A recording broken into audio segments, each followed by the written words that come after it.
നമസ്കാരം. സുപ്രീം കോടതി ഹൈക്കോടതിയുമായി ബന്ധപ്പെട്ട വാർത്തകൾക്ക് വേണ്ടി ഈ ചാനൽ സബ്സ്ക്രൈബ് ചെയ്യുക. തൊട്ടടുത്ത ബെല്ലൈക്കൻ എനേബിൾ ചെയ്യാനും മറക്കാതിരിക്കുക.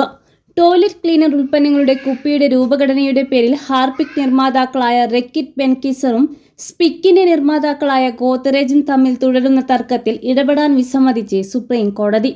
തങ്ങളുടെ ഉൽപ്പന്നമായ ഹാർപിക്കിന്റെ അതേ മാതൃകയിലുള്ള കുപ്പിയിലാണ് ഗോദ്റേജ് അവരുടെ ടോയ്ലറ്റ് ക്ലീനറായ സ്പിക്ക് വിപണിയിലെത്തിച്ചത്. ഇവ ചൂണ്ടിക്കാട്ടിയാണ് ബഹുരാഷ്ട്ര കമ്പനിയായ റെക്കിറ്റ് ബെൻകിസറാണ് നിയമ നടപടിക്ക് തുടക്കമിട്ടത്. അപകീർത്തകരമായ പരസ്യങ്ങൾ നൽകുന്നുവെന്നും ഇവർ ആരോപിച്ചു. ഇവരുടെ ഹർജിയിൽ കൊൽക്കത്ത ഹൈക്കോടതിയുടെ സിംഗിൾ ബെഞ്ച് ഫെബ്രുവരി 25-ന് ഗോദ്റേജിനെതിരെ ഉത്തരവിട്ടു.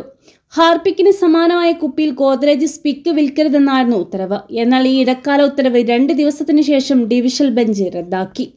തുടർന്ന് റെക്കിറ്റ് സുപ്രീം കോടതിയെ സമീപിക്കുകയായിരുന്നു.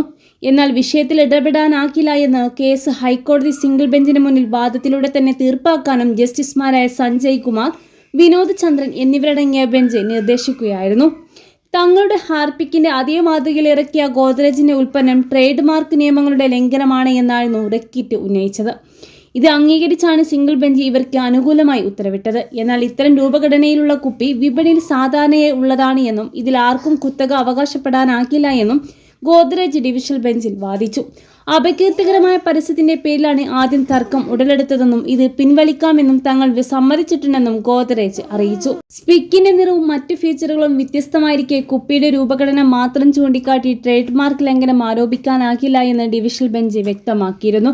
പ്രാഥമിക അവലോകനത്തിന് റെക്കിറ്റിന്റെ വാദം നിലനിൽക്കില്ല എന്നത് പറഞ്ഞാണ് ഡിവിഷൻ ബെഞ്ച് സിംഗിൾ ബെഞ്ചിന്റെ ഇടക്കാല ഉത്തരവ് റദ്ദാക്കിയത്. കേസ് സിംഗിൾ ബെഞ്ചിൽ തുടരുമെന്ന് വ്യക്തമാക്കിയിരുന്നു. തുടർന്നാണ് റെക്കിറ്റ് സുപ്രീം കോടതിയെ സമീപിച്ചത്. മുതിർന്ന അഭിഭാഷകൻ കപിൽ സിബൽ, ചന്ദ്ര എം ലാൽ എന്നിവരാണ് റെക്കിറ്റിന് വേണ്ടി ഹാജരായത്.